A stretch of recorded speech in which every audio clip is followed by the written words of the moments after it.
LSU is 0-1. Again, I was there watching the game live. It's hard to really gonna dissect everything that's happening. You don't see stuff. You don't see the replays. By the way, they didn't show any of the replays on challenges in the stadium. Like, none. So, like, you had no idea which way it went, if it was actually borderline, if it was going to get overturned or not. So, had no idea. Allegiant Stadium is beautiful. Very Vegas-esque. They have shows that Jabberwockies played. It was, pretty entertaining. The game was very entertaining. Jay, you watched the game on TV, then you watched the replay of the game after the fact. Give me your take. But first off, hats off to USC. They obviously played very well. That team's a lot more improved from what they were last year. You bring in a new DC. You christen a new quarterback because the old Heisman Trophy winner left. They play well. They play good. But make no mistake about it, that was a bad loss. Now, for me, it's a bad loss in a lot of different ways than what you usually hear and or see it being a bad loss. I don't think they played bad. I don't think the offense was stagnant. I don't think the defense couldn't not stop anyone. I think they did all of these things well. I think the one thing that we were probably not expecting because of how good Brian Kelly is at building a program is you expected to see a disciplined team come in there. And I think that's the side that lacked when I saw them play, and that's the part that really killed them. He had 10 penalties for almost 100 yards. He had some penalties in some key spots. He had some just boneheaded stuff that they did that put them in bad situations, to me, that cost them a lot in that game. I was very impressed and very encouraged by what I saw from Nussmeier. I think the running game would be a little bit better, but I think that's going to come along as they kind of keep going and they figure out who they are and what they got in the backfield and who can do really can do what. The defensive line played well. The linebackers flew around. You got better coverage than I thought I would see early on from those young kids in the secondary. I'm encouraged by what I saw when we just talk about straight up play wise, but it's a bad loss and I'm disappointed because the one thing I thought a program builder would bring in here was stability and discipline, and that team we saw yesterday or 2 days ago, they lacked discipline. They didn't play with discipline, and that shit got them an L in the first game of the season. Look, Brian Kelly said as much in the press conference. Like I don't think that he approached the press conference the right way after the game. I think he said some things in the press conference today that people can look at and kind of raise their eyebrows at. One of those things was he mentioned the undisciplined penalties by the two veteran guys, because the two penalties that happened that we're talking about, jumping off sides and those types of things, I can accept that. Pass interference, okay, that's part of the game. It's going to happen. It's not necessarily undisciplined. You jump off sides because you don't hear stuff. I can swallow that. It's the personal foul penalties. What? When you give me the swallow it. Take it in. Vegas, baby. Swallow too much this weekend. Yeah. How much money did you lose? No, they good. Didn't lose any on the tables. Gave a lot of money to Vegas, but not on the tables. The penalties, like the undisciplined penalties, the personal foul penalty that Kyron Lacey had by shooting a gun, which he doubled down with on the sidelines. Electric. That one cost us points immediately. Cost us field position hugely. Huge field position, which led to made points. us have to kick to Zachariah Branch. Their most talented player. And he almost takes them to the house. So right. Stuff that like led that to a hurts. field goal. Great stop by the defense to hold them to a field goal. Right. Then you get a huge stop for the second straight time. The defense gets a huge stop second straight time to put you in a position to extend the lead. You're up 17-13 in the fourth quarter. You have an opportunity to go extend it. Then your sixth-year senior takes his helmet off on the field, which he knows that he can't do that. Loses his composure, takes his helmet off, 15-yard penalty. Instead of getting the ball at the 40, you're getting the ball at the 25. Give or take some yards. I think it was 38-23 or something. Yeah, it was 38 to the 15-yard penalty from the 38. Yeah, so 23 quick math, yards. 23. So that's a significant difference in field position. And if you remember, I think they gained one. No, they were 3 and out because they got a false start. Then they got a 14-yard gain, and then got stuffed on 3rd and 1. So those two penalties directly affected momentum in the game in the time that you didn't need it to be affected. So Yeah, to me, that was probably the worst thing I saw for the weekend. The other things were, listen, they got some very unlucky bounces. Yeah, I mean, they played really good football. You had 3 fumbles that could have gone one way. It just didn't work out. 3 fumbles that you weren't able to scoop any of them up. There was at least 3 to 4 batted balls in the air, and I mean like legit batted balls in the air that usually they come down in somebody's hand. Nobody caught any of those. One of them. If a couple of those happen the other way, and for me, I'm okay with mentioning these because this isn't like we're just talking about past deflections that got knocked down or you usually don't see that many balls that hit the turf not come up on the other side of it. So for that to not happen in that game, if a couple of those happen LSU's way, you might be looking at a woodshed beating. Like you might be looking at an ass whooping. And I think that's what they were on their way to doing something like that. I'm encouraged by the play. I'm encouraged by the scheme. I'm encouraged by what we got in our really a first-time start out of a new quarterback. I'm encouraged by what the receiving group looked like. But they have to be able to play more intensive, more just you have to do better in what you're doing when it comes to penalty-wise. You can't do stuff like that. And when you get a team down, when you have a chance to put a team away, you have to go ahead and do those things. And we didn't do those things. Let me ask you this, because when you watch the game in the first half, and then this is the last thing I want to talk about the negative side because there's a lot of positives. To me, there's more positives in this game than negatives. But when you watch the game and you watch the first half, felt like the offense was in a really good rhythm. They were throwing the football. Now, they weren't throwing the ball down the field because of the defense, the way they were playing and the way they were forcing LSU to be patient and throw the ball underneath, similar to how they played Patrick Mahomes last year. 2 high safeties. Hey, we're not going to let you get the big play. See how patient you are without trying to force the issue. Great game plan for a guy who's known as a gunslinger, who's going to go out there and let it eat. Thought us did a great job in that sense. But offensively, they were in rhythm. They were trying to run the football. They didn't run it very well in the first half, but they were getting yardage. They were moving the chains. They were moving the ball down the field, and they were driving. In the second half, it felt like they were trying to run the football and assert their dominance, which we all thought that was going to be the case. They had 1.5 drives of really good football running the football. Like really good play calling, run the football. They had success doing it, but it felt like they kind of lost some of their rhythm. Did you feel that same way? Yeah, I mean, the rhythm was lost, but, I mean, you got to remember, the other team on the other side did well with holding the ball and doing what they were doing. So it's not like we were on the field holding the ball and had the ball for a long time. At that point, I'm like the rhythm was lost a little bit, but I think it was kind of where the flow of the game was at that time, where it was kind of jab for jab. You go back and forth, and nobody was really making any advances with it at that point of the game. I think people forget that it was 17-13 with 5 or 6 minutes left to go in the game, or 7 minutes to go. I don't think people forget that at all. But, like, my point is the defense held an offense like that to 13 points for 53 minutes. And the offense had the opportunity to extend it. They didn't. The defense gave up a touchdown. Offense went down, kicked a field goal. Now, I know people are going to say, well, Nuss makes a throw. The game's different. Can't blame the game on one throw. Yeah, it's a throw that he wishes he would have had back. It's a throw that he makes probably 99 out of 100 times. But it didn't happen. He didn't make the throw. That's not the reason they lost the game. Now you have a 2020 game, and you have an opportunity to make a stop, get the ball back, win the game. They don't do it, right? But to me, I think the biggest question mark going into the game was how is the defense going to play? I thought the defense played as good as you can expect them to play. First game, new defensive coordinator, a lot of new system. Defensive line played lights out. Right, defensive line is going to be an issue. I think the linebackers played great. Secondary played as good as you can imagine them to play, especially when you feel like they're a little bit light. Your Ashton Stamps had some plays, and Woodland I think is going to end up taking the starting job. How do you feel about the defense? I mean, they played well. I won't say they played lights out. You got to remember.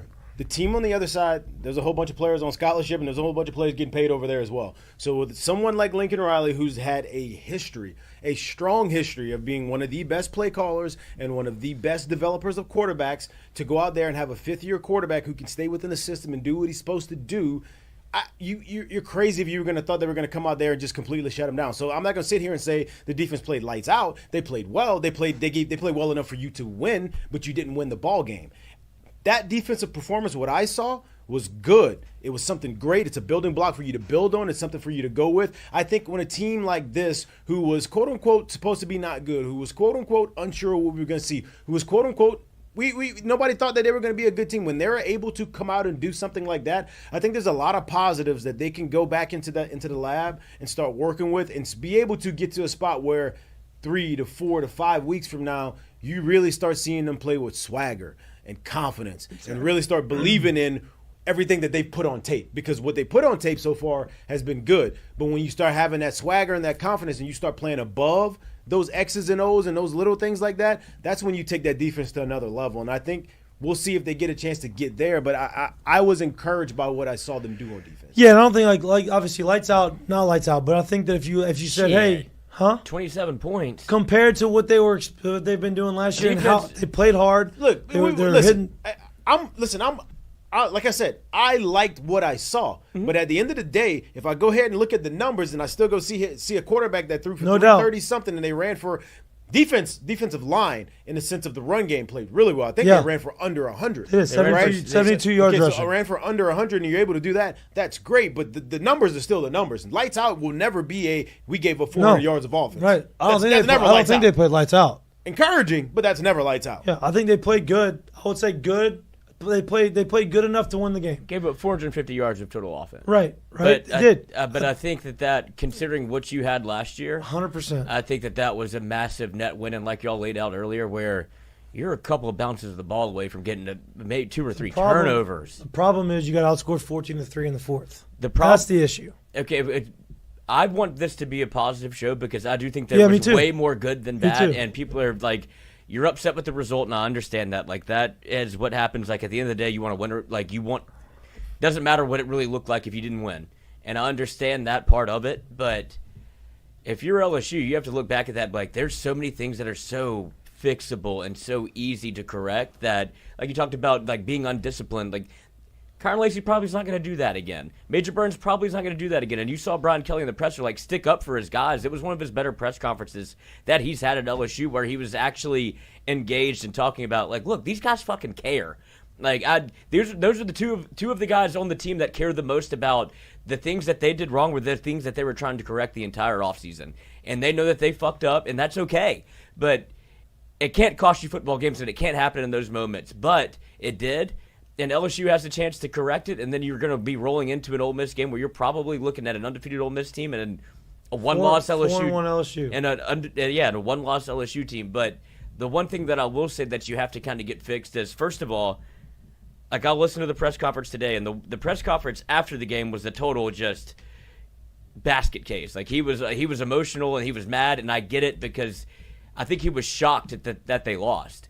And take that for what it is, but he came back today composed, and when you go look at what he said, and LSU is going to be in a spot where they should be, like I said, have one loss going into the Ole Miss game. But answer me some of the things. One of the things that confused me the most was his decision to continually not only go for it. Like, I'm down if you're going to go for it, but you have to have something dialed up. Like, if you're going for it on 4th and 3 in the goal line, first drive, you better have a play that you're like, this is money. Well, they had it dialed up. The defense had a better play dialed up. I don't know if you saw it. They blitzed their backer there where the protection was slid one way. Yeah, that slid out. And they were able – no, they slid out because he came straight up the gut and no one was touching him because the protection was slid the other way. Yeah. So my point, they had their play. They don't go into situations like that where they don't have a play. It just wasn't blocked right. My problem with it is when you have a chance to get ahead, like, this is just me. Like, I get it, man. Like, analytics say this, analytics say that.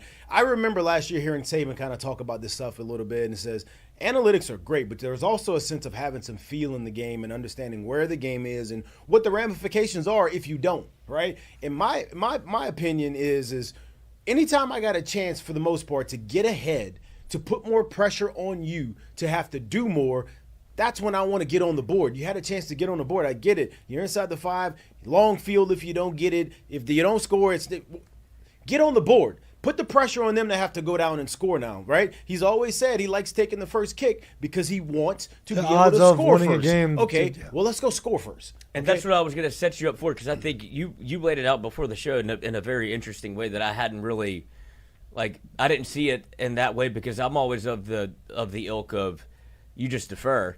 But he kind of, and like I said, this is going to be like the last little part of the negative part of the show, because I think it was more good than bad aside from the result on the scoreboard. But if you're going to sit there and say, like, we played the analytics of going for it or scoring points on whoever scores first in the game usually wins the game, and then you're going to get asked the question about why did you receive instead of kick, and it's like, we don't look at analytics for that. That's just me. That's my gut feeling. This is how I want to approach the football game. And then you say, well, why'd you go for it? So with the analytics said if you score points, it's like, well, then you didn't take the points. Look. And this is 2 years in a row the exact same thing. But here's the thing. That's fine, because I'm fine with that too, because you can't use analytics for everything, right? I can't sit here and say the analytics say do it and that's just how I'm going to run, because then you're no longer a coach. You're a placeholder. You're a computer. Yeah, you're a placeholder. Yeah. So, yeah, I'm cool with that.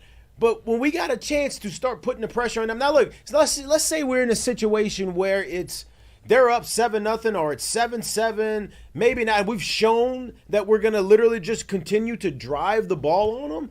Yeah, maybe in that situation, but I don't. The risk reward of first game of the season, nobody knows what they got. There's a lot riding on this game. There's nerves and everything flying everywhere. We got first-time starter as a quarterback on this side, first-time starter as a quarterback on that side.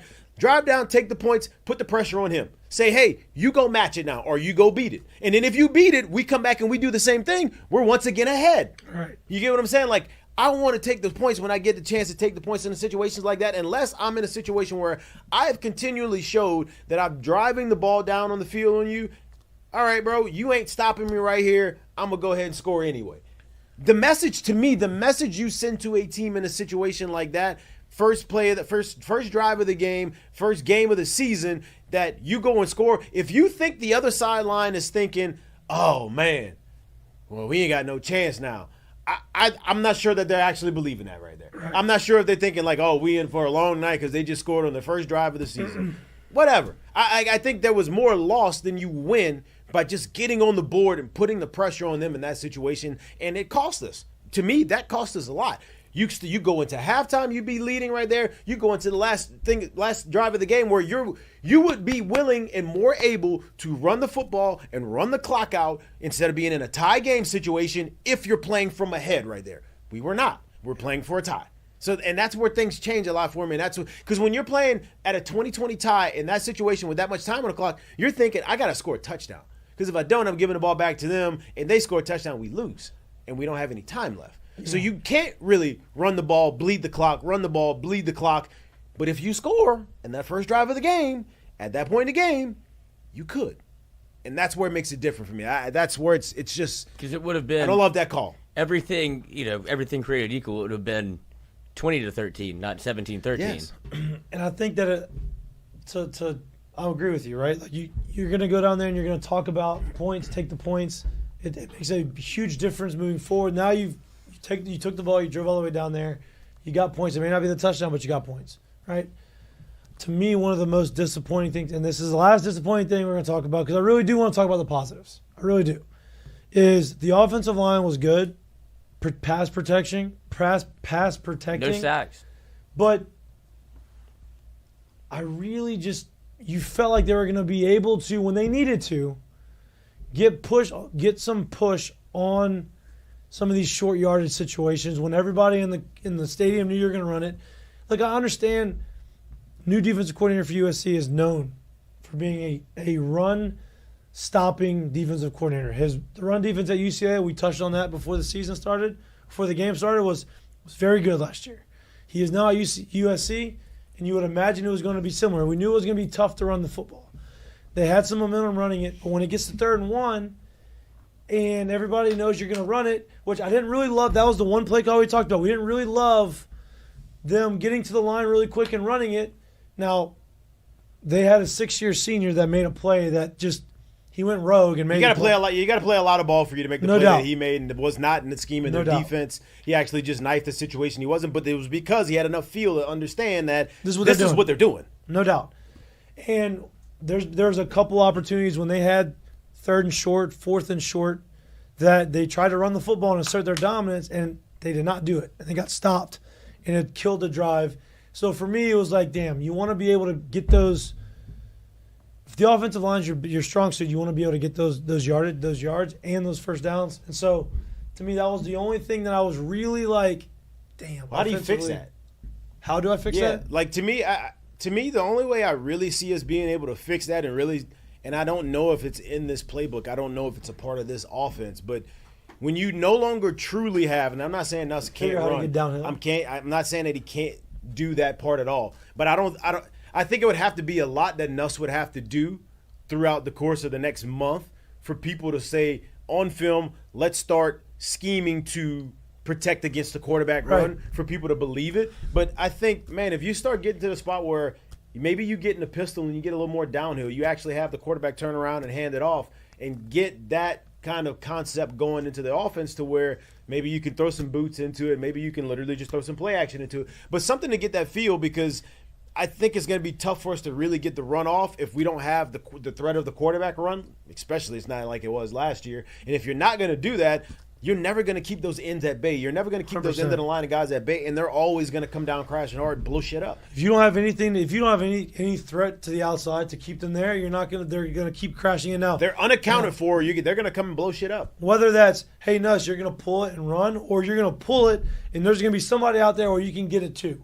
I don't know what that situation is. I don't know if you have somebody in motion, right? Like they did a couple times where you pull it and now you're not the running back, you're not the quarterback that's going to run, but you have either a shovel or something to where somebody is keeping that defensive end outside, not able to crash down. They're going to have to figure something out. I mean, like, and I only say it this way. The truth of the matter is when it comes to the running game, even though we ran for 117, even though we had that one big break by Emory, there wasn't a lot of space in there. No. Let's just tell the truth about it right there. We didn't create a lot of space. We didn't create a lot of lanes for us to run through. We didn't bust consistently 6, 8, maybe 12, maybe another 6. It was hard. It wasn't pretty when it came to that. So I'm wondering, all right, well, how do we start creating that? Because I know for a fact they have the talent and they have the ability up front to do it. How are we going to actually scheme it into being able to do it? That's going to be something that I think that this offense is going to continue to evolve. But and I think part of me thinks it's wrong, like wrong team, wrong time, because we talked about Dantlin and what he's able to do with the run game and how he only gave up 3 rushing touchdowns with UCLA, and like people can look and highlight the talents. Like you had people say that because there was one first-round pick that went top 15. He changed that defense overnight from 88th to 11th, and you saw him come in with the plan to be able to stop LSU's run game because you had Will Campbell go out there and say, look, we're going to run the football. And I don't think it was a secret to USC. I don't think he spilled a game plan. But they knew that that's what LSU wanted to do, and they set out to stop it. And they played coverage over the top to where you're not going to be able to take deep shots either. So you're going to have to dink and dunk. And that's where I thought Nuss did a great job of playing very measured football and was unbelievable at fitting it into tight windows and taking throws that weren't easy. Well, and I'm glad you said that, because now I want to talk about some of the positive things that we saw. Right? John Emery. If you listen, y'all laughed at me. Let's start with John Emery, because 10 for 61. Hey, Aaron Anderson, tutty, and he was looking good. I like Aaron Anderson. No, Anderson played more than 15 plays. What did Jared? I don't know. Was it? Probably. Well, that's what happens when Kyle Parker goes out the first series. We have 2 receivers that are out. And Chris Hilton's out. Chris Hilton out, and he goes out. Well, yeah. Give me my 15. I'm sure he's gonna play 15 then. But look, here's the deal. The way he played, I think he's gonna earn more playing time. He was gonna get down. He got down the field. He was if the offensive line did an unbelievable job of giving Nuss time. 0 sacks. Right? No sacks. That third down play in the fourth quarter where here's the deal too. If you really watch that, actually, I'm gonna get back to that. I'm gonna get back to that play. Oh, okay. Because as a quarterback, that was the first time that he let it go down the field, right? And there's a reason why he did that. And I'm going to get to that, and I want Jared to talk more about that too, because Kirk Herbstreit did a really good job of highlighting, damn, this is a really elite play by your quarterback, noticing and recognizing what the defense did. The defense, what they were trying to do at USC is play 2 high safeties, force everything underneath, and say, hey, I'm going to make you be patient, and I'm going to see how patient you're going to be without trying to fit something in deep down the field. Nuss's question mark was, hey, is he going to be able to hone that in? The whole game, Nuss was able to stay disciplined. He was able to understand what they were giving him. He would wait. Boom, check down running back, first down, underneath route, first down. Even if it didn't mean he got the first down, they had to punt it. He was not going to give in to what they wanted him to do, which I thought was a positive. That shows maturity. That shows that's understanding what the defense is trying to do. Then when it mattered, you had third down.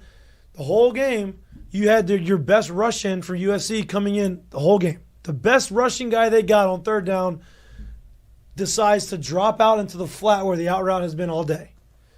Nuss looks at him, realizes he doesn't have it, slides left, buys some time, and it allows for Aaron Anderson to get open down the field, and he makes a big play down the field for 30-something yards and a first down. To me, that's maturity. To me, that's a really good quarterback. To me, that's signs of a guy who's going to continue to get better.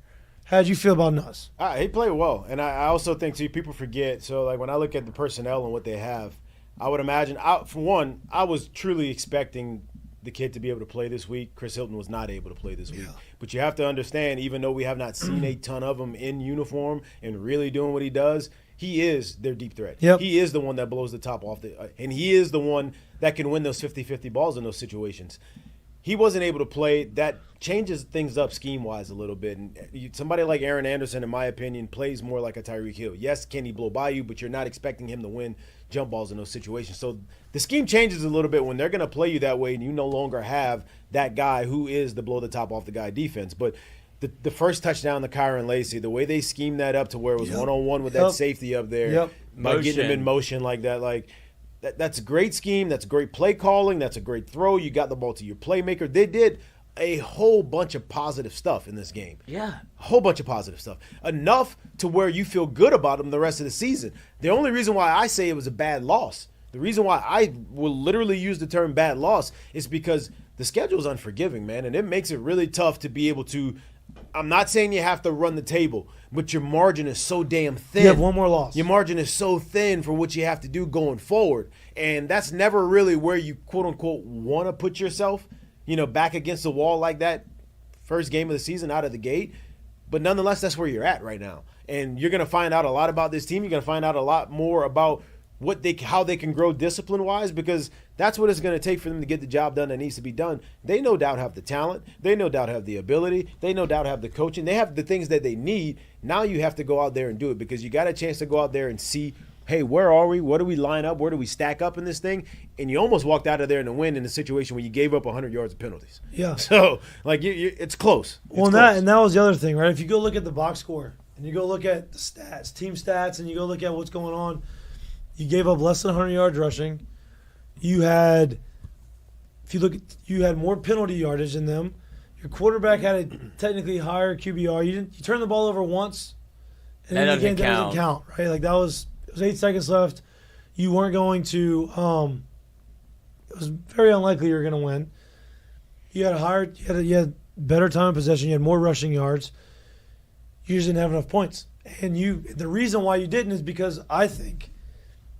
The 99 penalty yards you had, the two really bad penalties, right? Obviously, you had the targeting at the end of the game. Very unfortunate. I understand he was trying to jar the ball loose. It was a tough play. But he doesn't have that penalty. You probably make the guy kick a field goal. He was already pushed one right. He almost missed the extra point, right? So you force them to kick a field goal to win instead of giving up the touchdown. But if you look at the box score, that's why it's a bad loss, because they should have won. Yeah, I think that's the biggest frustration from the LSU fan perspective, is you walked away from that game going, that's one that you should have had, and now you start compounding that with, it's the 5th straight opener loss and all of these things about it. I walked away going, yeah, of course I was frustrated because I saw the same things that you did. You had a chance to win that football game when you have 2 chances up 17-13 to win the football game and put it away with not very much time on the clock, considering 7 minutes left in the 4th. That's an opportunity for you to be able to win. But I also saw so many positive things from the defensive aspect to what they looked like offensively. All of the questions that you kind of had going in to the season were a little bit answered, and some of the things that you didn't like are easily fixable. Tell you what you didn't see. You didn't see a lot of this.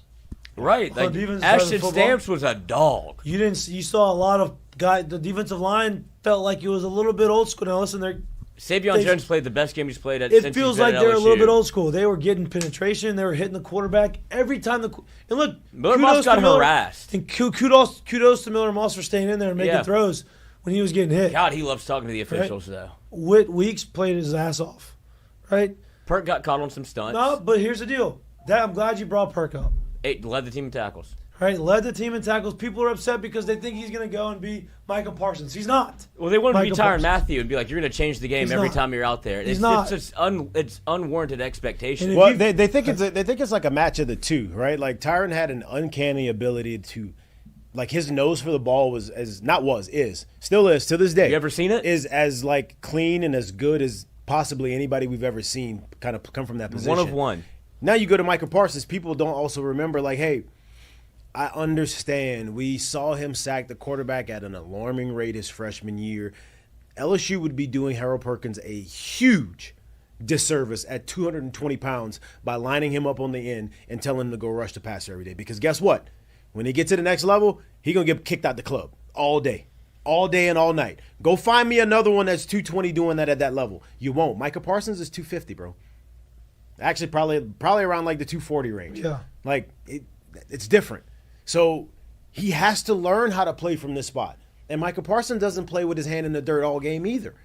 It's select times they're running him out there. He has to learn and be able to do this. And they did right by him, and that's why, once again, this playmaker has found a way to lead the team in tackles again, right? But it's because it's not what everybody wants to see and what it was in his freshman year. What are we doing with Harold Perkins? We're doing what's right with him. We're doing what's right for him. They're doing right by him right now. And guess who else knows about Harold Perkins now? The rest of the fucking country.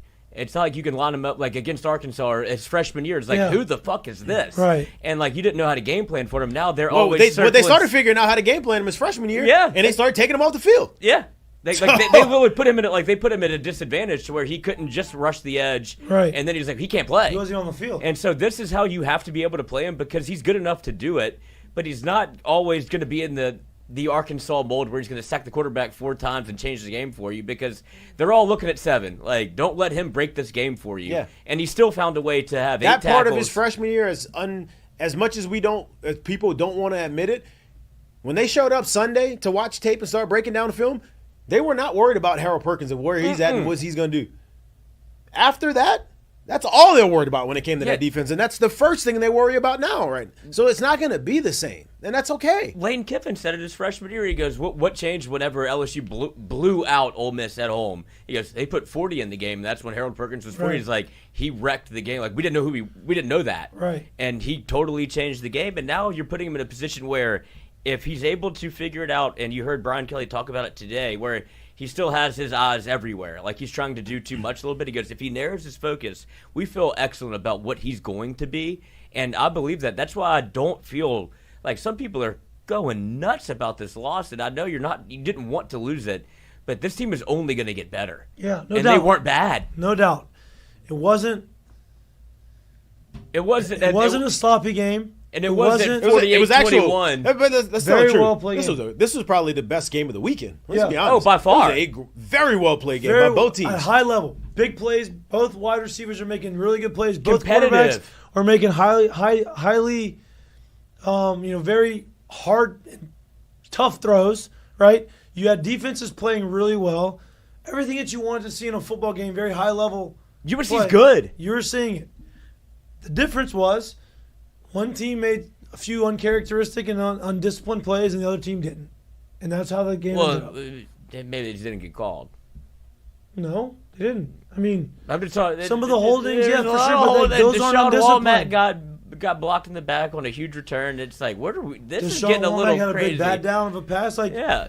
And we talked about that too. He's like, how do you, if you can't get to the quarterback because they're gonna get rid of the ball pretty quick, how do you affect them? Bad down passes, always hitting them, and they did that. They did that.